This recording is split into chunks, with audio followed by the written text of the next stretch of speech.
When Reza Salazar was growing up, he moved from Peru to Colombia to Argentina and finally in 2000 to Durham, North Carolina.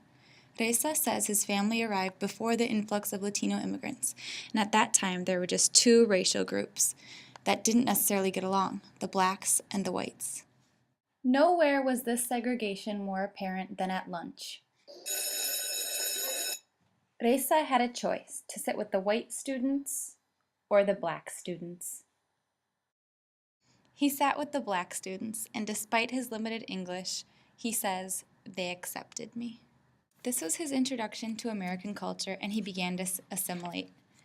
He lowered his pants, bought Timberland boots, and even wore his hair in cornrows. He wanted to do everything his friends did. There was one thing, however, that Reza was told he couldn't do. He couldn't say the N-word, but his friends never gave him a reason why. Growing up in the U.S., we, of course, know the reason. There are some words with a lot of power, violence, and history behind them. Words that hurt. More than just an insult, the N-word has become one of the most offensive words in the U.S. 2 small syllables bring up memories of slavery, of racism, of hate.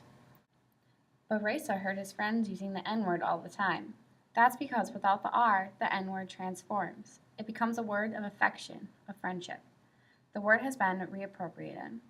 African Americans use this word a lot, but exclusively between themselves. Why do I call myself a nigga, you ask me? Reza, however, wanted nothing more than to belong, to be a part of this new culture. He became obsessed with saying this word. He practiced saying it at home in front of the mirror every day.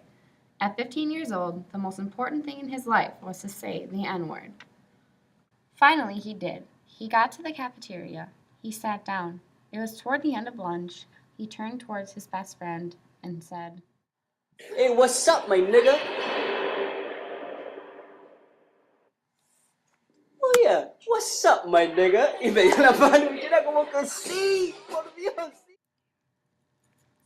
This story from the Spanish language podcast Radio Ambulante addresses a lot of important themes in linguistics.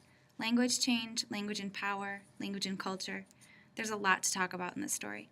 As pre-service teachers, however, we will focus on the language community of the classroom. As a teacher, we think it's important to know your students and where they come from. We live in a society where English is valued and dominant, an English language majority community.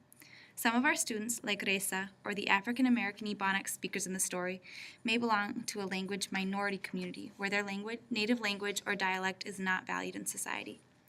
Recognizing that a student's language or culture or background may not be valued is important. This knowledge can help teachers teach in culturally responsive ways by acknowledging, accepting, and giving value to language and cultural minorities. We as teachers can also start breaking down the stereotypes and power systems by showing our students that we value all languages and cultures. From this story, we can also see that language can be used to transcend culture and to form bonds between people. Reza's friends use language with covert prestige.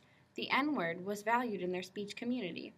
While their Ebonics may not carry over prestige in society, it defined membership and marked group identification, and it was meaningful to their friendship. Okay. We thought we could translate this idea of language transcending culture to the classroom by establishing a classroom language culture. We could use some covert prestige or restricted code in our classroom. For example, teaching students that show 5 means listening with eyes, ears, mouth, hands, and feet. Building a special classroom vocabulary not only creates a bond between students and teachers in the classroom, but having all kids learn this new language together can help put kids on an equal playing field.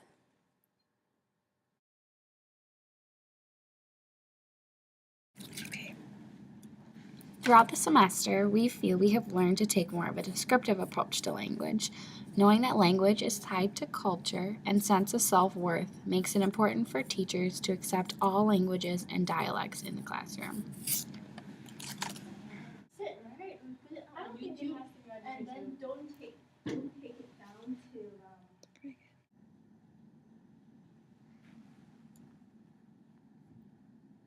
Start talking. Throughout the semester, we feel we have learned to take more of a descriptive approach to language, knowing that language is tied to culture and makes sense of self. Oops, yep, no. It's okay.